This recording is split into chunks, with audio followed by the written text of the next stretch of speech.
coming to you. That one is an hour and 15 in. Okay. And 70%.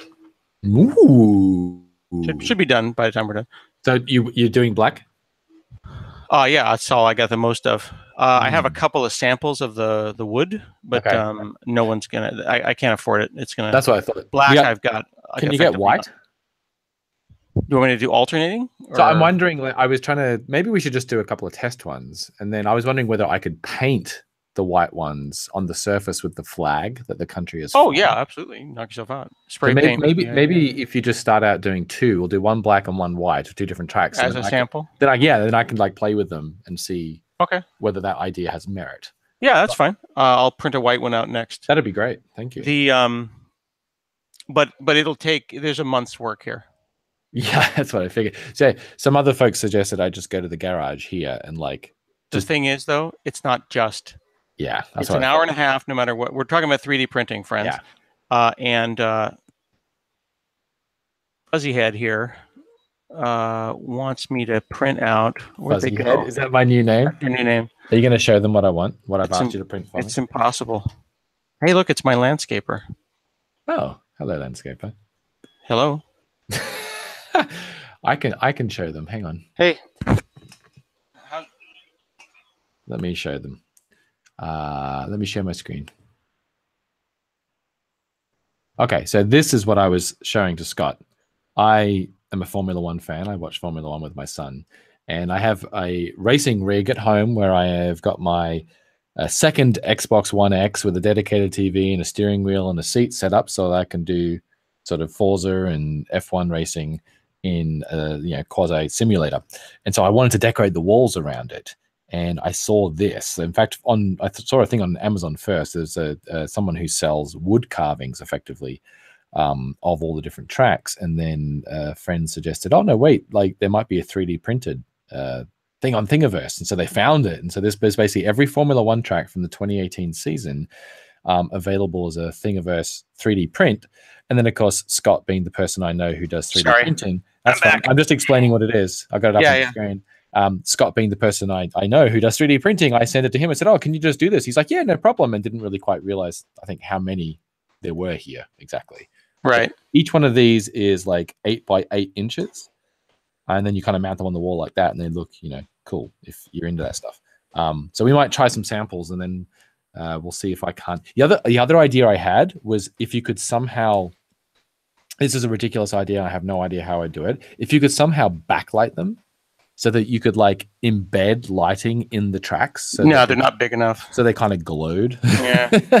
I think what you could do would be a plexiglass sheet with LEDs on the side going laterally to light up the whole sheet itself. But let me show you what I'm having to do. Go for it. Which is, like I said, my wife tells me to stop volunteering things.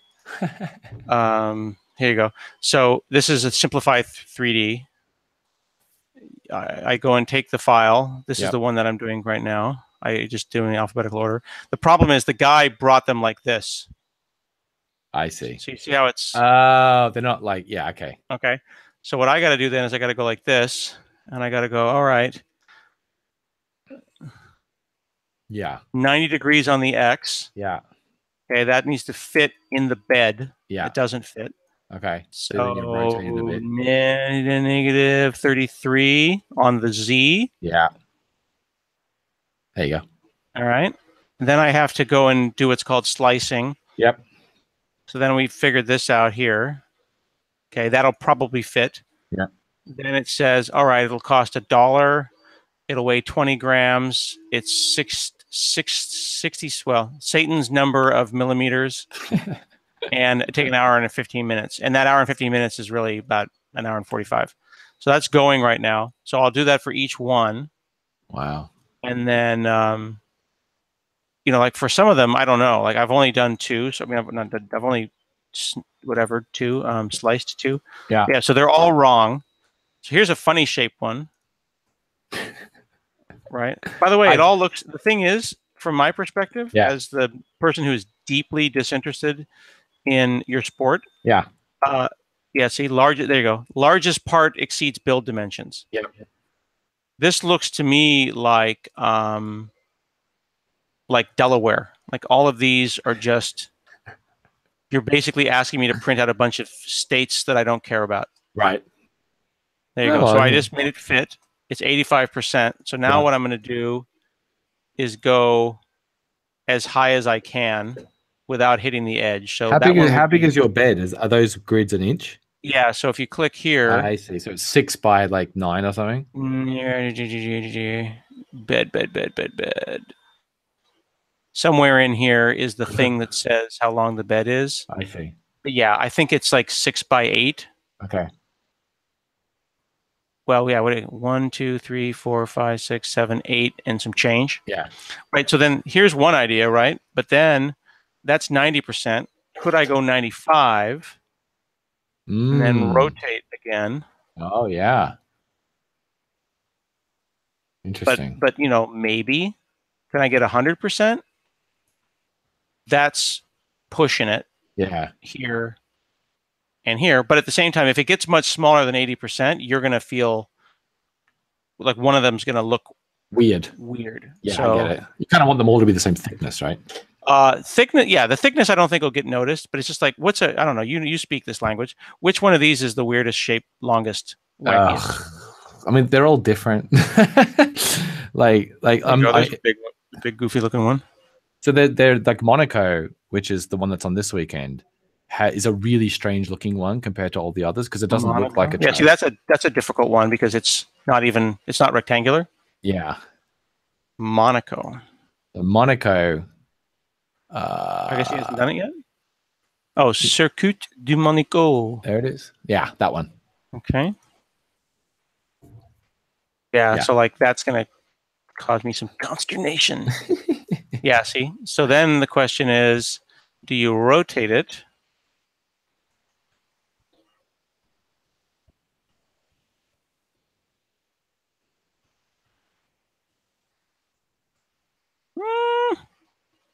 Yeah. There you go. That's not too bad. Like so I'm sure that most of them will fit. Yeah, in his example, he has them all printed out and they're on the wall. Yeah. Like you're right, the thickness is actually not consistent.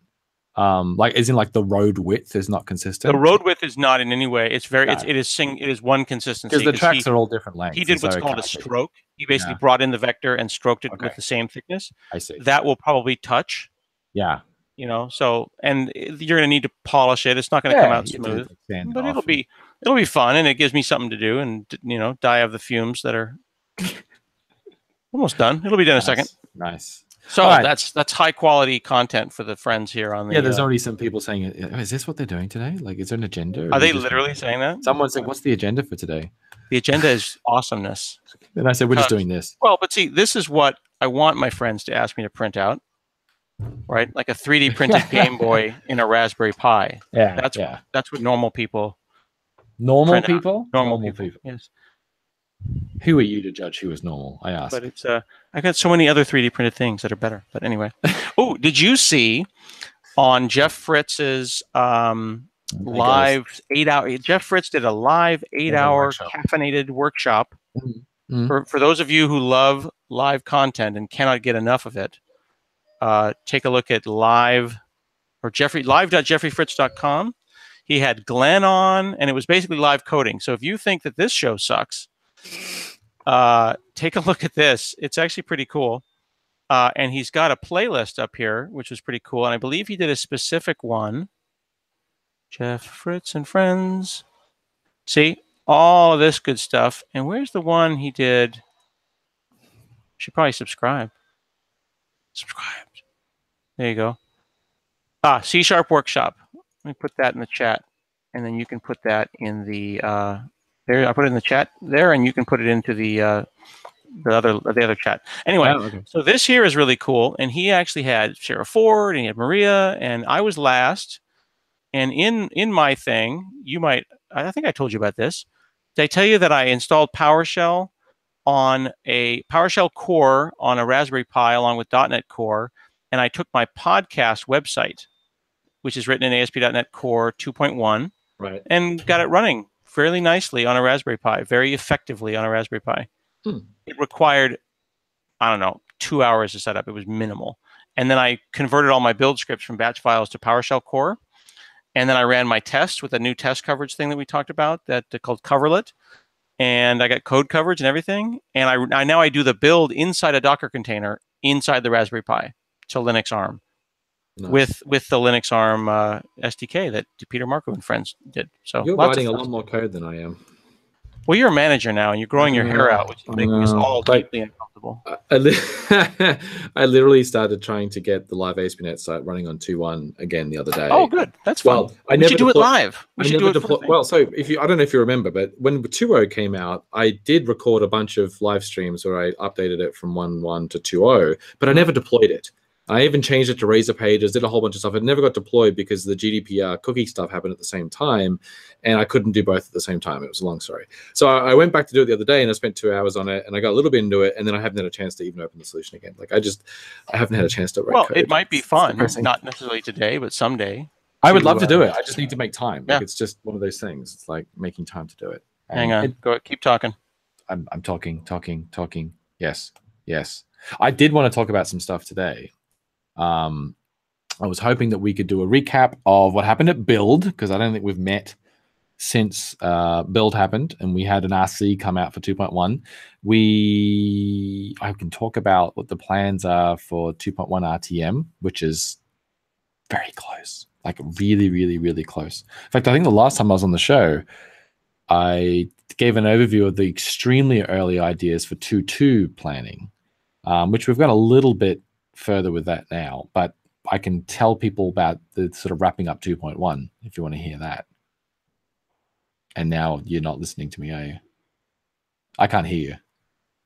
Oh my God, I can't hear me. Are you back? I'm totally listening. There we go. Sorry. I thought when you said no one is listening, you were thinking more philosophically, like the audience wasn't listening. No, they're talking. I can see them chatting. I think it's the green screen with nothing on it that's bothering them the most. So there was that, and I couldn't be bothered to start the app, and I just didn't. That's okay. You could also just pull the green screen down. But it's a pain to get up again when I do want it. Oh, that is unfortunate. It's not like it's not like it's exciting. Like if I go behind it, it's just a wall. The glamour. Everyone, quick, get a shot of that. It's not particularly good. So you're not missing out on much. So yeah, we had Build, right? There was a whole bunch of us there. Mm-hmm. We haven't met since then, or done this since then. We released the 2.1 RC. I think you're running the RC on How to Minutes now, right? Yeah, RC1. Okay, RC1. Yep, and yep. There won't be another one. Good. And to be clear, one of the things that was annoying to me about previous builds was because it was moving so fast, there was a special extension you needed to install to make it work on Azure. Is that going to be needed for RC1 and for RTM?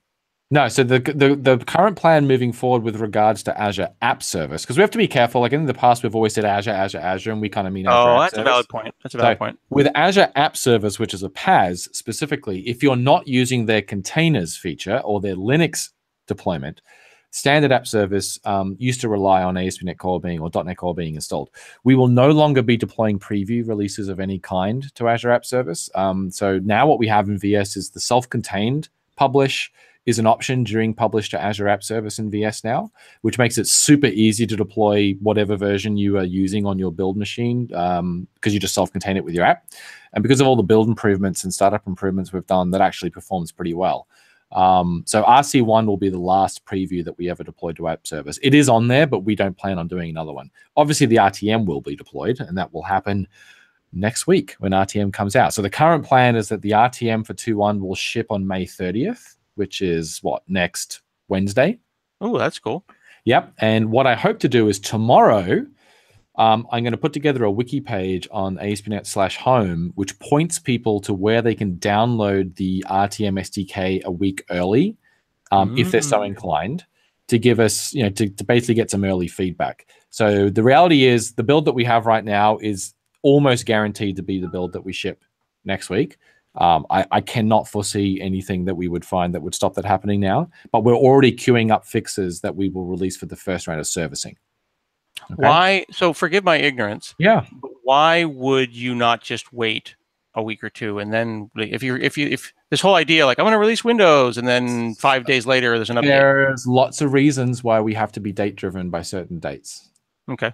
And some of them are due to partner teams who are relying on an RTM date to coincide with their product's RTM date.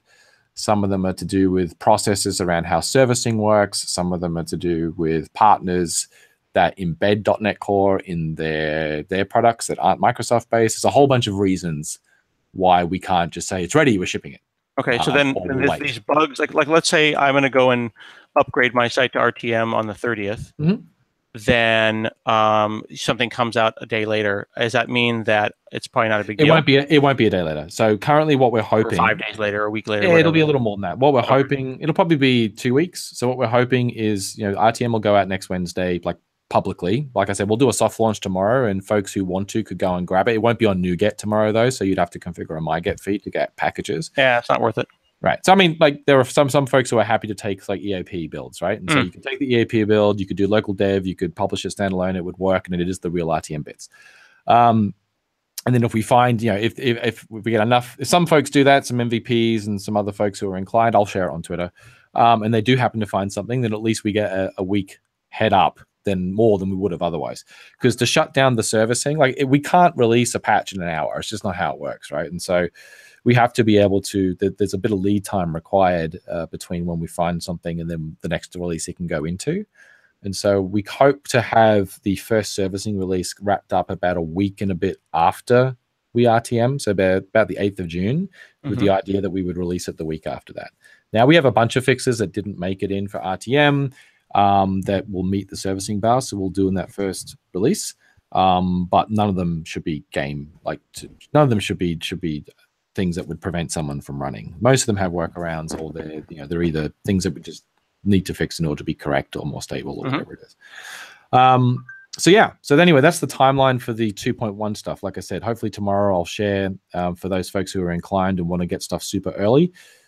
They could go and have a look at that. There's a few caveats, so cool. That'll be part of that. Otherwise, everyone will get it next week, and then they can expect to hopefully see a servicing drop a couple of weeks after that with some tidy up from stuff that we found late, and then we're kind of into 2.1x land, and then into 2.2 land. So well, it's been humming along on the podcast site here with good traffic. Couple of hiccups. I don't know if it's garbage collection or my cache expiring. Like my cache might have expired right there, so it went from 30 millisecond, 10 millisecond. Yep. And then like a hiccup. Yep. And then I actually, what I did is I went into Azure and I made a separate custom dashboard. See, this is my main dashboard. Yeah. And I've got one called monitoring. Oh, nice. So like, here's an event that was a restart a manual restart, a couple of 404s. I'm watching the forecast to make sure I don't run out of money. Nice. No alerts. No CPU percentage has been minimal. I released a new podcast with the CTO of Microsoft. Yeah, I saw that. And it did not. I mean, you can see them. When people get these updates, I'm been very happy with it so far. Adding all kinds of tests. I had the guy that did Xbox backward compat on recently.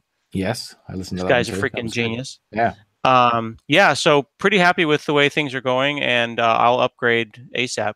And then I've removed, like I said, I just went into extensions over here and removed all the ASP.NET ones. And the only thing I have there is App Insights, and it's working great. Good. Excellent.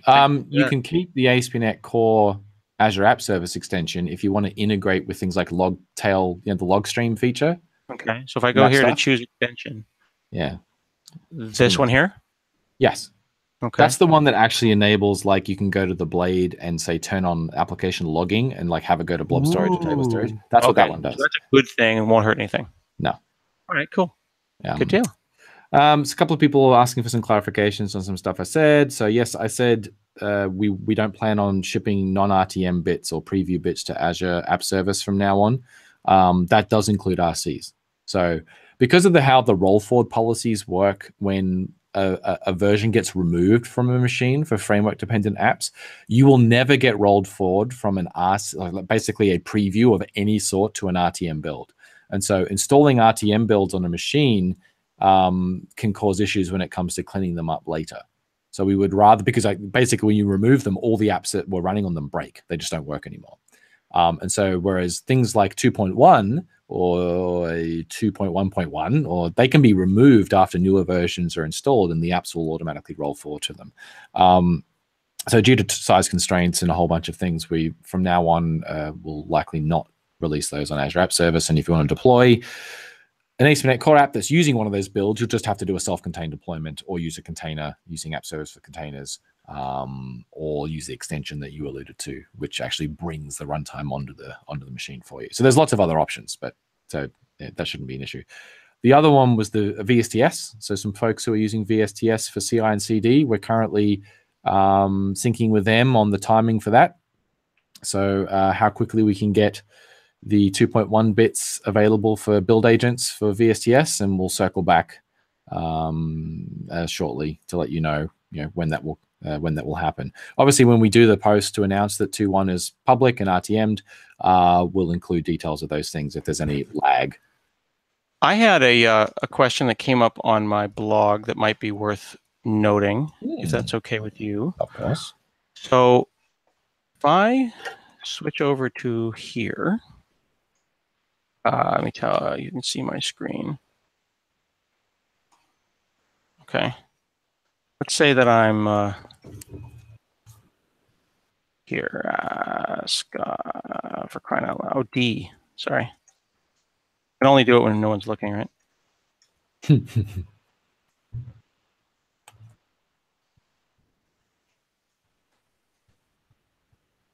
So if I do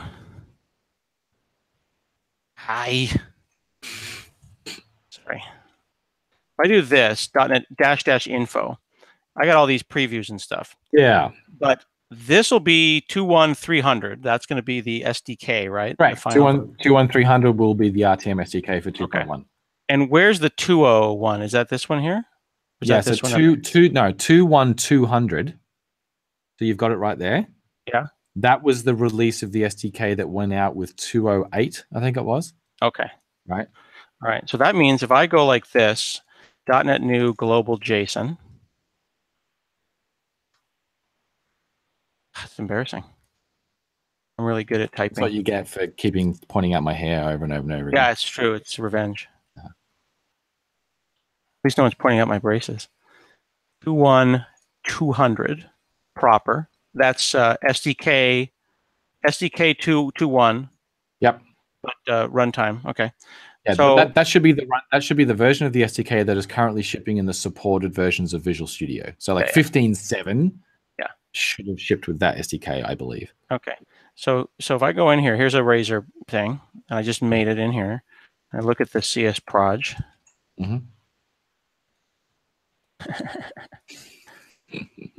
Net Core App 2.0. Correct. Okay. Yep. So there's a bunch of people out there doing Net Core App 2.0 work, and here's a Net Core App 2.0 app. Fully supported LTS, as they say, long-term support? No, not long-term support. So we should talk about that as well. Okay. So we'll talk about that in a second.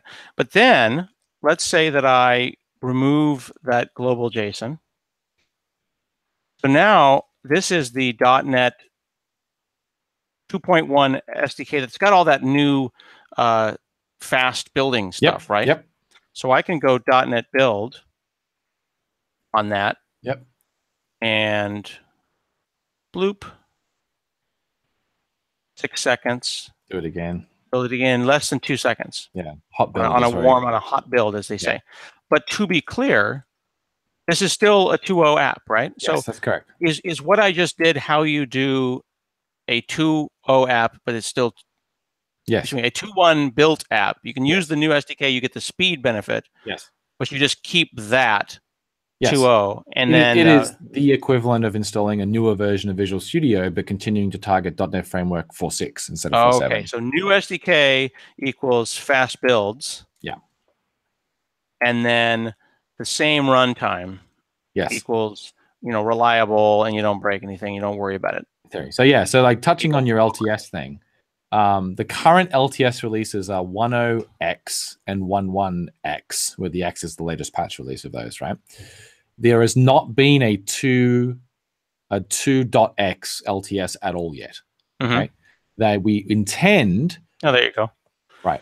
LTS here. Right. That's current. I see. So we'll name some version of .NET Core 2 something. LTS someday. So it will be, the current plan is that would land about August this year, and it would be 2.1.3 or something like that, right? Okay, so even though this is an LTS, that's correct. It's still supported for the next 2 years plus. No. End of support. Right? You need to read or 3 months after the next current. Yeah, right. Okay, so you stay on the 2.0 train. Right. And then so following what's going to happen is remember the 2.1 is the next current release. Right. That'll be a new line up here. That'll say 2.1 here. Right. And which means the 3-month clock starts ticking. So as it says, 3 months after next current release, when 2.1 comes out, 3 months starts ticking on 2.0. I see. Okay. And that makes sense because it is a minor release. There's lots of great benefits. That's right. But I would say upgrading was not hard. Like it wasn't nothing 2.0 broke. to 2.1 is fairly straightforward to get it working. And then to make it idiomatic, if you want to use some of the new features, then that's just an extra step and it's not a huge amount of work either. Yeah. And then in terms of when we do mark 2.1, say it's 2.13, it becomes LTS in August, then the clock starts ticking on the previous LTS release. So if you go down to the next two boxes, Core 1.0 and Core 1.1, they are LTS. And it says they're supported till 2019 or 12 months after the next LTS release, whichever is shorter. That makes sense. So, I mean, the reality is they will end on June 27th, 2019, because if we hit August... 3 years, they were supported fully for 3 full years. That's right. So, because if we hit LTS in August and the 12 months starts ticking, the June will come up before that anyway. I see. Right? So this means current is, be paying attention every month or so, and you might have to upgrade every 3 months or whatever. LTS, put it live, don't touch it, don't move it, don't piss it off. 3 solid years of support. Yeah, so the LTS basically means 2 things. Once we mark a release as LTS, there's two things that we want to make sure of when we do that. One is that we have some confidence in its stability. So it isn't just the brand new release we throw over the wall, which is why 2.1.0 won't be LTS. We'll do a couple of servicing rounds on it first, because customers expect that whatever is marked as LTS is ready to use with somewhat low churn, if that makes sense, right? And high confidence. The second thing is you get long-term support. So you'll get support on that train, not on that exact version, but on that train, you'll get support for 3 years or until 12 months after the next LTS comes out. So, and as you pointed out, the first one has been about 3 years. So once you go to 2.13, say that's the next LTS, you will be, to get support on the LTS train, you're expected to keep up to date. So if it's a 2.14 and then a 2.15, and then you find a bug and you didn't update to 2.15, you can log a Microsoft support ticket, through paid support and say, hey, I'm using the LTS. I found this issue. Can you help me out? And if we go, yeah, we already fixed that, it's in 2.15, you're expected to update. Obviously, we're not going to go back and patch 2.13 with some magic patch. You have to go forward to 2.15. Similarly, if we've already shipped, if you're not using LTS and you're not using Microsoft paid support, if you're on the current train, so you're just relying on GitHub and not paying Microsoft for support, you have to stay on the current release. And so that means you find a bug in 2.1 and it doesn't meet our servicing bar, then we'll say, yep, we'll fix that. It's going to be in 2.2 is basically how that works. And 2.2, we're currently slated to come out in around November this year, we hope. So that's basically, there's effectively 2 trains. People who are using LTS are the ones who typically are used to calling Microsoft support and paying for support when they find an issue. That's how you need to think about that. Current is for everyone else, where you just generally, when you have an issue, you can log a GitHub issue, we'll investigate it based on sort of the open source support model, and you'll generally get a fix as part of the next release. So that's kind of the 2 options that you have.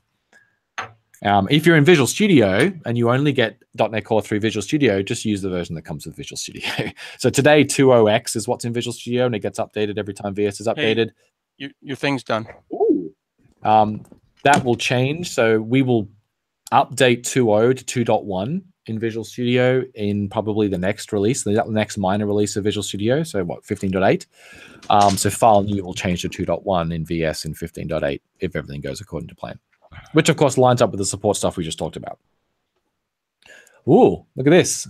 Segue back to how we opened the show. So this...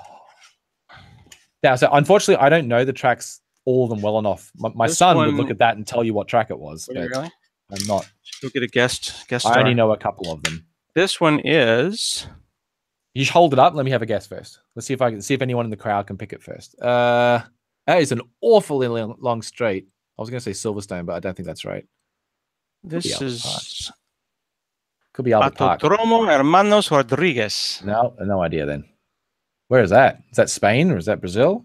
I no lo siento. I don't know, man. Rodriguez, did you say? Autodromo Hermanos Rodriguez. Hermanos? Yo no sé. Hermanos. Hermanos. How do I spell Hermanos, brothers. H-E-R. H-E-R? Hermanos. Oh, there we go.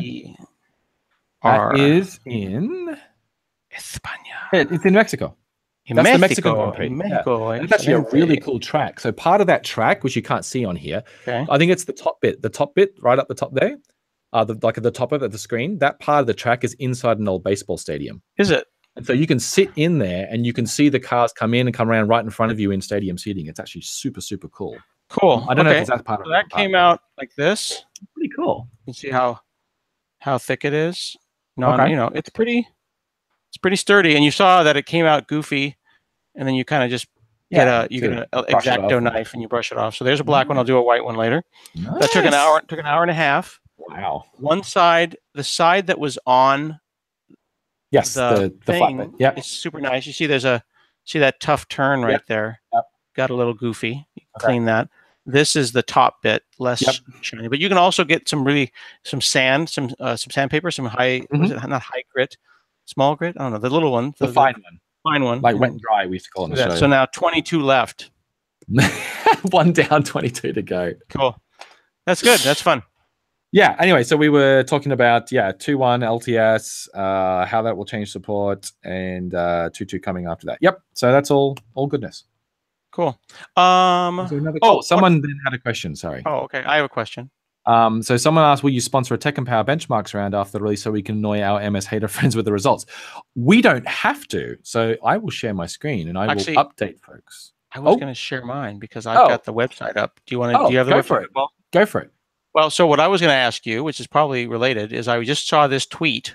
Yes. Perfect. Preview 1 of round 16 is available. Yes. So then I click on that and I get a huge warning. Yeah, it's preliminary results. Yeah. That, blah, blah, blah. Don't make decisions. It's all lies. This is a draft, right? Yep. So I'm looking up here and I see ASP.NET Core. Yeah. Nearly 7 million. Now I'm imagining this kind of logarithmic graph approaching 7.1 million, but never reaching it. Yes. Are we at some theoretical speed of light? We are. Not even theoretical. We have hit the physical limits of the network. So you're doing nothing infinitely, and the answer is roughly 7 million. Yes. So we've saturated a 10 gigabit Ethernet with the every request that is sent as part of this test is about 161 bytes. I think we have literally. So like ignoring which framework you use. Yes. Given this many bytes and this much network, the max is about 7 million. So we're going to fix that. So I'll talk about that separately. So you can go beyond that? Yeah, of course we can. That's a little wibbly wobbly, timey wimey. Why is that? How can you go faster than? We can update the network cards. Physics.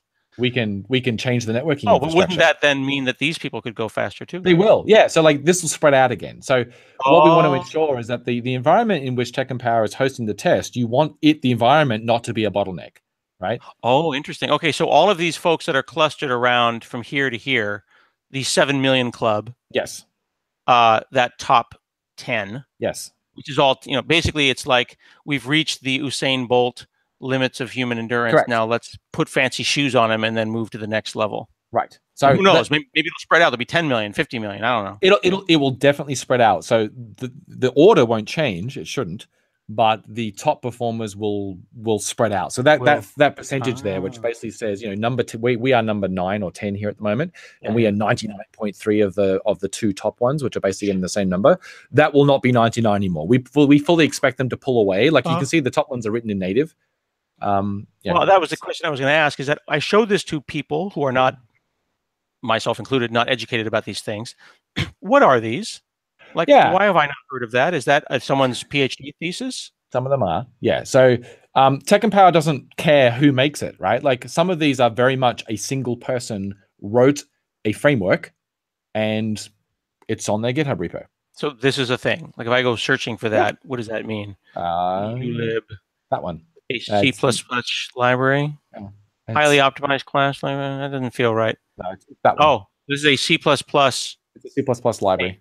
Interesting. Yeah. Okay. So, but like, we don't go, oh, yeah, Facebook runs on Rapidoid. No. So the ones that people would recognize at the bottom of the screen right now, you see Netty. Yeah, I recognize. I don't know. I've never seen a Netty in the real world, but I know that they're out there. People Netty use is Netty. often used as white box, and so it's bundled in other products that you wouldn't know Netty's about. a thing. Netty is a thing.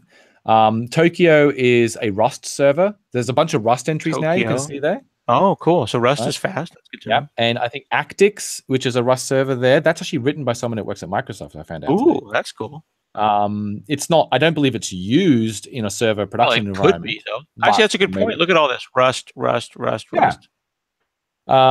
so what's different about... I didn't know that was a thing. Yeah. So what's different about this round? It's a couple things. One, this is the first round on the new hardware that Microsoft sponsored. So we actually provided these. They announced this in the last. Actually, it was the last round, maybe. Anyway, we basically loaned this hardware to Tech and Power. It's at their offices on the East Coast somewhere. Okay. And they're just commodity Dell servers. Like anyone could go and buy these servers. You sure we didn't burn in something in the firmware to make ASP.NET look do well? No, and that's one thing. And then the second thing is they've now standardized on Docker, and so anyone is very easy to replicate these results in their setup now because they publish images. Oh, okay. So you could go off if you had the money and run this yourself. Right. And so remember, they also do cloud. So this is showing physical, but when they do the final round, they will do it on Azure as well. And they will say, we use this Azure VM with this version of Ubuntu, and then we use Docker, and you can go get the image. And so it should be very easy for people to replicate these results in Azure.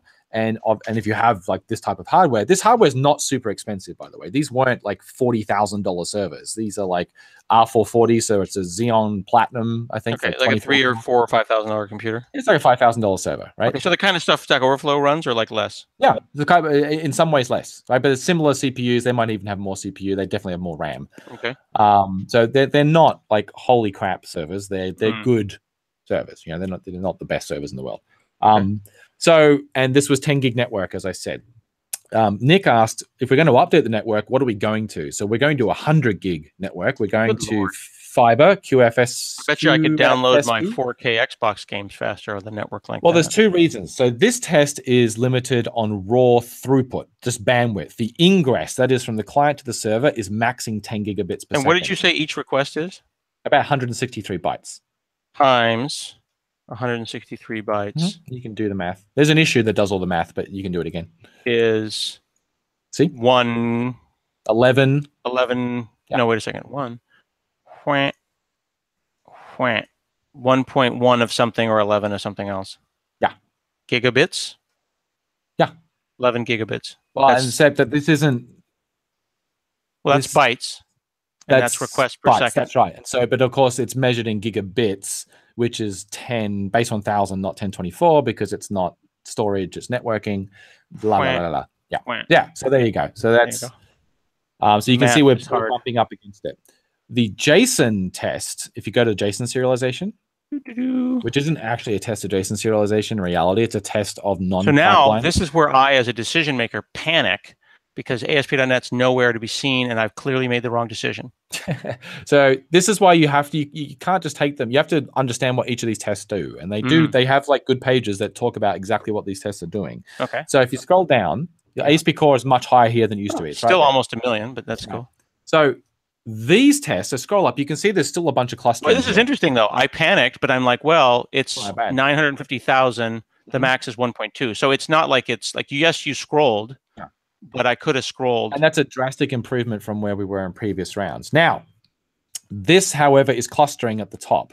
And you can find Node in there. Node is in there as well. Well, I would assume Node would be high. They're not. Nope. I figured they'd be high because they're JSON. There, you know.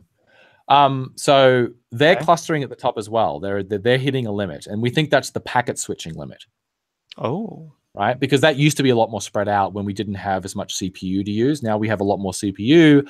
Okay. We see that we're getting limited here. So we're hoping that the move to the fiber network will also potentially increase our messages per second, because there's an implicit messages per second within this. It's not, I took some bytes as a plain old whatever object and then serialized them. and my No, so serializer is that better. was the point I was trying to make. So this test isn't really testing JSON serialization. It's testing a web server that has an endpoint called /JSON, which returns hello world as a JSON object. Oh, well, hang on a second. Is it if am we just hard coding like a JSON object in a string, or are we actually required it to actually does serialize it? test that the framework serializes it from an object into the thing, but the object is so simple that is not the bottleneck for the. I see. So it's not. Yeah, it is. It's more than just. It's a freaking name value pair. Like, yeah, it's a name value pair. Exactly. You might pick one of these based on these results, and then discover that date time serialization sucks on. Course, which is why you should not be making. You shouldn't look at one thing and spend 2 minutes and go. So what do we do with all of this then? Like, if you go to Fortunes, which is an actual full-on app, right? Right. So this is the other one where we've made huge improvements in this release. And there we are, right there. Oh, go higher. You missed one. Oh, crap. We are number 6 and number 10. Ooh. Yeah. Oh, I see. Using raw ADO and Postgres. There's 2. So one of them. So the other thing that's new in this round is we submitted platform tests as opposed to just micro tests. So platform, which is what. Oh, there we are again. We're down here too. Yeah. So you can see on the first column after the bar chart, see where it says CLS at the top? That means classification. Go left. Classification. Platform. That's platform level, full stack, or micro. Oh, so there's a micro of us. Yes, which is middleware. Interesting. Why the micro isn't faster than the platform? Because platform is the low-level platform. Yeah. Then a micro. And then full further down. MVC is further down, and that's full. Another okay. I think that it would be. There it is, another one. Yep. I think it would be hard for a normal human to read these things. Well, I mean, again, I think like anything, there's a curve. You have to go and read the about page that talks about what each of these classifications means. That about page that's so conveniently linked to from nowhere. Well, not in previews. It's not in the real one. Okay, I was like what? Yeah. If I go over here, source, motivations and source questions. Code requirements, introduction. I see motivations. Okay, good. So we have platform. There it is. Yeah. So platform. So the ASP.NET Core platform tests aren't using middleware. They're Kestrel direct. So you can go look at the source code. Actually, this is I don't think you've seen this code. Open a new tab and go to github.com/ASP.NET/Kestrel HTTP server. Kestrel HTTP server. EL. How do we do this?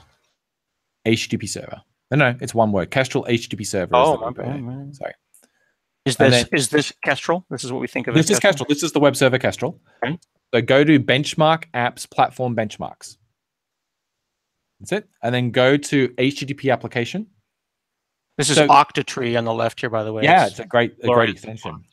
So this is an example of how you would build a micro framework on top of Kestrel directly.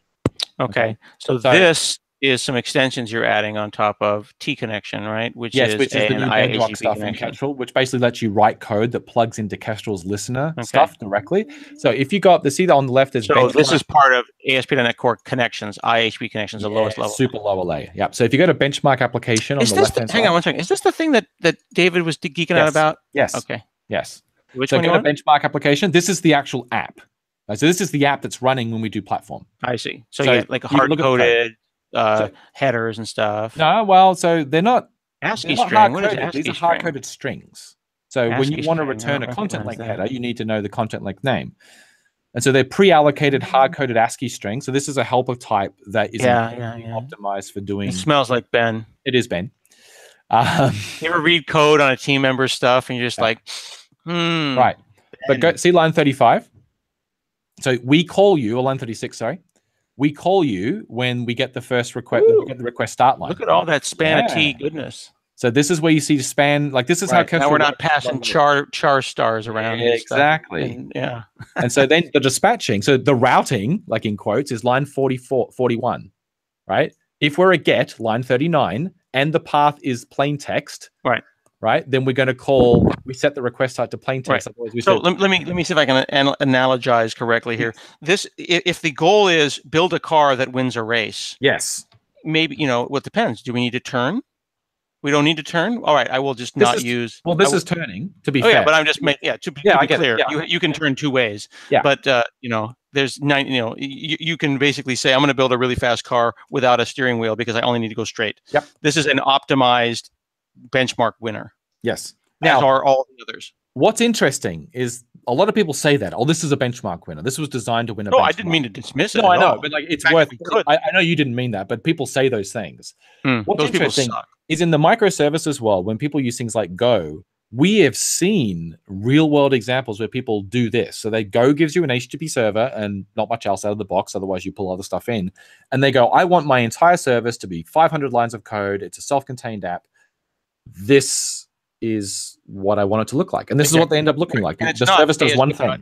Go. It's not Go on Rails. It's Go with a little bit of this on top. Right. And so like this code you see here is what you would do if you wanted to plug directly into the web server. It does the HTTP parsing for you. It gives you a callback saying, I parse the bytes, but it's up to you to read them from where I put them. This is a web application built on top of Kestrel, not on top of ASP.NET. Correct. Built on top of Kestrel, which is built on top of .NET. So this is pretty darn metal.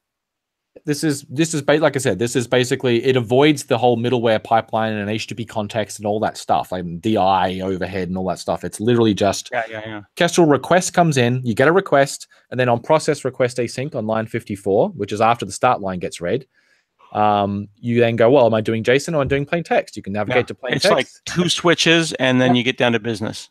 And then pipe writer, well, that's new. That's part of the pipelines stuff in NetCore 2.1, which again came out of all the work on Kestrel. Now, Nick Craver just made a very interesting comment in the thing. He says this is how they write the code in a lot of Stack Overflow as well. That is because, to be clear, and Nick can correct me if I'm wrong, we should have him on as a guest and he can show us the code. That's because Stack Overflow feels that performance is a feature and they are obsessive about performance. But most of us who are working on, at Aflac or Little Debbie Snack Cakes doing text boxes over data are not that obsessive about perf. So it's interesting. Traditionally, that might be true with .NET, but the reality is in the landscape of things like Java, people have been obsessed about these things for a lot longer than us. And so you see this type of API and server writing a lot more frequently. Really? Yeah. And so, that's what Netty is. I feel like it depends on what you're trying to accomplish. Like when I was doing the banking stuff back in the day, if I was going to do like check imaging and stuff, I would optimize the heck out of it because it was truly a microservice. It was 15 years ago, but it was a microservice, and it was clearly a problem. But like optimizing the heck out of just doing pages and doing regular business work. Oh no, we're not suggesting that. A lot of the time, you'll get better bang for buck for just caching more stuff, obviously. But you might have an extremely high, like I know in Stack Overflow's WebSocket server, for example, that they wrote that is custom, is highly optimized for this reason because they want to have a server that does a very specific thing without any overhead. And Nick and Mark have talked about that before, and I believe he's rewriting it on pipelines to help that. So it's just an interesting example of something that's new in this round. And now I'm looking at myself because you're sharing. Am I still sharing? Yeah. I've got you locked in. Yeah, that's cool. And now I'm looking at you. Oh, I'm still in the past. I'm still seeing your screen, but that's cool. I'm not presenting to everyone. No, I'm presenting to everyone. As I said, that was just one of the new things in this Tech Empower round is that we have submitted this platform level test. The other thing that it means is Tech Empower has a visualization that you can bring up that shows you the overhead of the framework for the platform that you're using. And so then you can actually say, well, like if I do a raw Kestrel, I get 100%, and then I add middleware, I drop X%. And if I add MVC, I drop X%. So the idea is you can see the cost of these various layers, and you have to, you make a call. It's like, well, I'm getting a lot of features, obviously, for that cost. So typically you're trading off perf for features, right? Yeah. But we made great improvements in Fortunes. Most of that was due to the database connection pool work that the community did. Well, it's also a reminder in case anyone was sleeping for the last little while that it's not all just .NET on Windows on SQL Server anymore. That's right. You know what I mean? You like Postgres? Knock yourself out. Postgres is doing very well. Everyone likes Postgres. That's right. Absolutely. So it shows that there is and it also makes me feel like there's robustness at all the layers. Now, let me ask you one more loaded question. Go for it. When I see errors, does that mean it still says 100% success rate? They're all gone. They're all gone. Go back to the preview. Okay. So this is the old one. This is 15. That's the existing published round 15 from February earlier this year, right? Yeah. You go back to the preview round, which you can bring up through either that or the TFB. They have a continuous run. This stuff. This is their continuous infrastructure. This is their internal. This is their CI server, basically. And so you can now, the previews aren't going to continue happening anymore. From now on, they expect people just to look at the continuous results I see. every day. And now the errors are gone. And now the errors are gone. So you know what they were? So we changed from libuv to sockets by default in 2.1. But also the infrastructure that they're running on is a lot more stable now. And so we're noticing a lot less errors across the board in all frameworks. I see. There was a sprinkle of red throughout, and here there just isn't. And then, moving away from libuv was also, Node uses that underneath. It does, yeah. So when you say we do sockets, that means we are basically leapfrogging over the top of it and now just calling the raw sockets. Well, yeah. So libuv is a C library that abstracts the socket APIs between Linux, Mac, and Windows, and we were using that before. It was the easiest path to get cross-plat. We have since rewritten the .NET socket stack for Linux and for Windows, improved it for Windows, and so we don't need that shim anymore. We can just talk directly to system.net.sockets and let it do what it does on every platform, and it's now good enough that we can do that. And that's one of the many dozens, hundreds of optimizations for speed in 2.1? Well, yeah. I mean, you probably saw Stephen Tobe's blog post on the .NET core, or the .NET blog, about the just a sampling of sort of the best performance improvements across the entire framework. So I was just talking about ASP.NET stuff, but obviously these benchmarks also benefit from this one is crazy. Like, buckle up if you want to read a blog post. Stephen Tobe does not mess around. No, and a lot of these were contributed by the community. Now, what does this mean? That's just an app that targets multiple frameworks. That's multi-targeting. So then you use the one that you've got available to you on this machine. No. That's compiling twice because you've got 2 TFMs. Oh, it is, in fact. Okay, so 2 TFMs, and so that's compiling twice on a publish or compiling twice on a compile? It compiles twice on build. It'll actually run 2 builds, and then when you publish, you typically have to choose which TFM. But if you're packing in a NuGet package, you'll get 2 assemblies in the package hit by TFM. All right, cool. Yeah. So he goes on and on and on. He talks about the jitter and all kinds of internal things. Oh, the new jitter. I didn't tell you about that. What's going on with this nanoseconds thing? What about it? That's great, right? I'm just saying that they're off chasing nanoseconds, but this stuff adds up. Because then you go off and do contains value on a dictionary. That's right. And then you go, hey, by the way, that's twice as fast, and you don't have to do anything. Yeah, well, guess how all the stuff inside the framework is built? It's using all these types. And so when we're parsing your HTTP request and populating your HTTP context object, which is all backed by these types, it all adds up, right? Then there's always these kind of things where it's like, oh, that cost, and now it's infinitely fast. Now, well, in terms of allocations, it's now free. Yeah, I know. It's just the idea that you went from 14 to bleh. So you mentioned JIT, and I do want to take an opportunity. Yeah, let me go back up to that. But it all adds up, though. These are all examples of your stuff you already write jitting into better stuff. Well, so this is even better than that. So I don't think this talks about it. I want to talk about something that people may not know. Ooh. So in 2.1, behind a config flag, which we will blog about when 2.1 is released next week, there is a new JIT mode, which is called tiered compilation. There was Should you be hiding this? So it's not ready to mark as default, but our hope is that we will turn it on by default in 2.2. What it means is that, there it is, tier JIT. Why is this being brought up in 20? So this is one of those things, correct me if I'm wrong. I always think it's funny when I see, I'm not going to name names, but, the various Windows bloggers and people about oh my goodness, Microsoft is doing X, Y, Z. And then I'm thinking to myself, if you'd watched the GitHub repos, we talked about this 2 years ago. Yeah, and to be fair, a lot of the stuff in the repos is experimental. People are working on very long-term efforts, and there's no promise as to when they'll be productized. Yeah. So, and this is one of those cases where the team actually didn't have, the overall team, like at my level and above, we didn't have a plan for this to become part of the product in 2.1. It just kind of happened, which is great. So tiered JIT is, everyone understands what JIT is if they're a .NET developer, right? You compile ahead of time, you get IL bytecode, and then the JIT is the runtime process that turns that into machine code so it can actually execute. You'll love this. When I teach classes on this stuff, I talk about how you start with apples. Your goal is to get to apple juice. Right. IL is the apple sauce. It's halfway there to apple juice. Nice. So we have a bunch of techniques for optimizing that process in the balance between how fast your application starts versus how fast it runs once it's been jittered and turned into machine code, right? So we call that startup performance versus steady state performance. You would have heard of NGen, which was what we had in the past, which enabled you to pre-jit the application. Or what we call AOT compile, ahead of time compile the application, so that it was in machine code in the assembly on disk. and the runtime knew how to load that directly, right? Now, it's an incredibly complicated topic and a lot of, so you can see a bunch of stuff here. A lot of things. So we have there are mode. PhDs that work on this stuff. Oh, yes, multiple. So we have a new thing, which is cross-gen is basically NGen for cross-platform. And we use cross-gen to pre-compile ASP.NET Core and .NET Core to make the startup of the application as fast as it can be.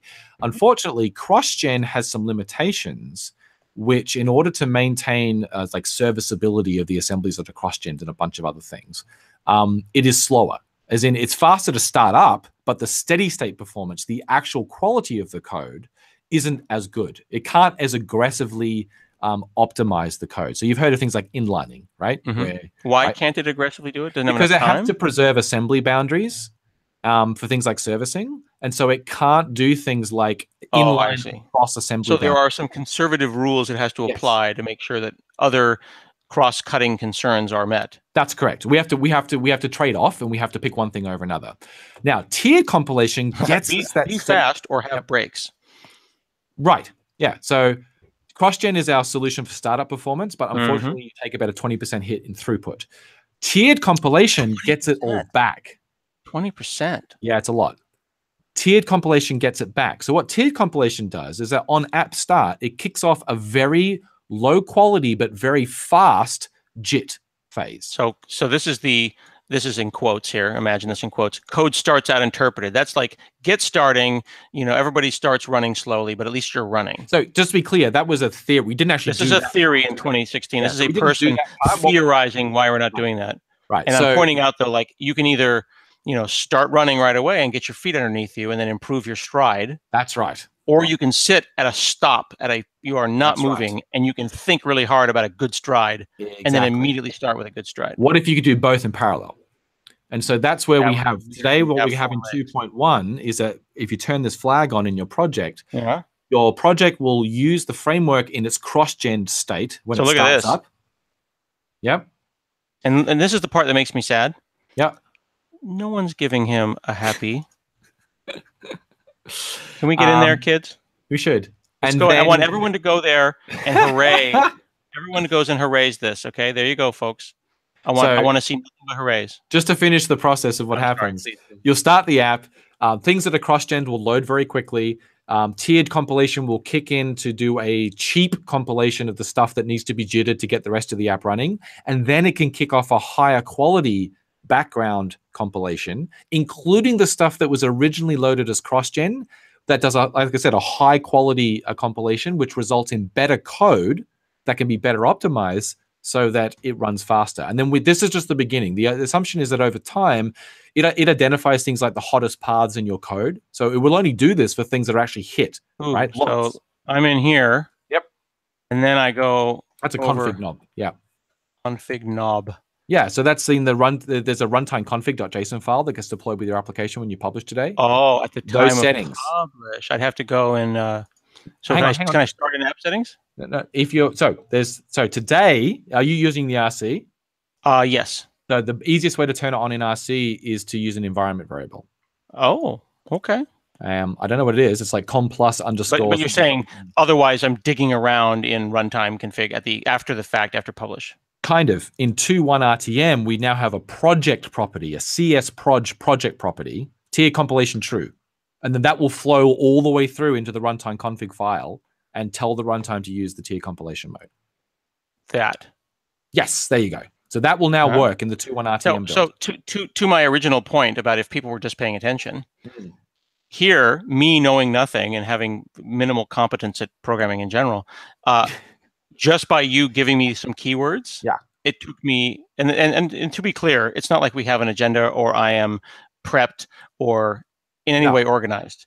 You mentioned two things, and simply by I found this, and I found my way here, and then here, and now I'm there. Now you're saying it's not ready for prime time, but you're basically saying a feature is coming, and if you want to flip it on, you can turn the knob. So the mode for 2.1 is that we'll encourage folks who want to try it out to try it out, and if they have problems, we'll support them. So it's not on by default, but we want people to try it and give us feedback as to how well it's working for their apps, because these algorithms tend to be fairly workload. I've just DDoSed this website, by the way. But when we turn this on in our Tech and Power benchmarks, when we turned tier compilation on in the Tech and Power benchmarks for ASP.NET Core, we maintained all of the startup performance we had from CrossGen, and we recovered all of the throughput performance that we had lost due to CrossGen. So we literally got the best of both worlds, which was better than we ever hoped. And I don't know what you're doing now. I'm chatting Noah. Oh, you just got like 20. Who has no idea what's happening, but I want to see if he notices that we are DDoSing his comment, so he feels better about himself. Okay. Cool. That is really clever. We will do a blog post about this in 2.1 in order to get folks to try it out. And this is just like one of a dozen or more or dozens of cool things that are happening in 2.1 that are making things just better. Like, why is it not 2.5? What? Because it's such a good thing. Make the numbers bigger because there's so much goodness. Okay. Is that how Semver works? Isn't Semvar like 5.5 is like, it's so good. Okay. I just think that should be a thing. Yeah, maybe it should be. Maybe it would be good to quantify the size of the impact goodness. By just making the number bigger. I can't wait until .NET Core 3.5 SP1. That's the one that kids are going to talk about. Cool. Love it. I have to go and give a talk at a group, and you're awesome. Your hair looks fantastic. Thank you, sir. You've proven that you have some, which is I only problematic. have my watch on, by the way. I got a new watch. Yeah, we lose your watch, or what happened there? So I got a new one for my birthday. I bought myself a new watch. Lovely. And my other one's gone away to service, and I just stopped wearing the second one just as a trial, and now I'm kind of used to not wearing it. So. Yeah. Actually, I stopped getting email on my phone because they made us install a thing on our phone to get email, so I just didn't. I heard that you were not interested in that. So nearly everyone I've spoken to has not done it. So most people here can't get the email on their phone anymore. Yeah. See my Powerpuff Girls shirt. Oh, very nice. Oh, like wow, that is. If you're going to break copyright, you got to do it cross. It took me a moment to fully appreciate what you were showing me. It's that's the great. Black Panther girls. Exactly. Powerpuff. Yes. Awesome. Cool. Awesome. So all right. I will, folks who want to try out the RTM build a week early, look for me to tweet it tomorrow. Mm-hmm. Otherwise, it will drop for everyone live properly properly middle of next week. Cool. And 2.1's imminent. So all right, let's do a dramatic zoom out. Okay, lock on. Okay, go. Oops. There, dramatic. Wait, which button is it? That one. No, this one. Oh my god! So dramatic. Wow! And the glamour of the studio. Oh, dear. Fantastic. See you later, dude. Yeah.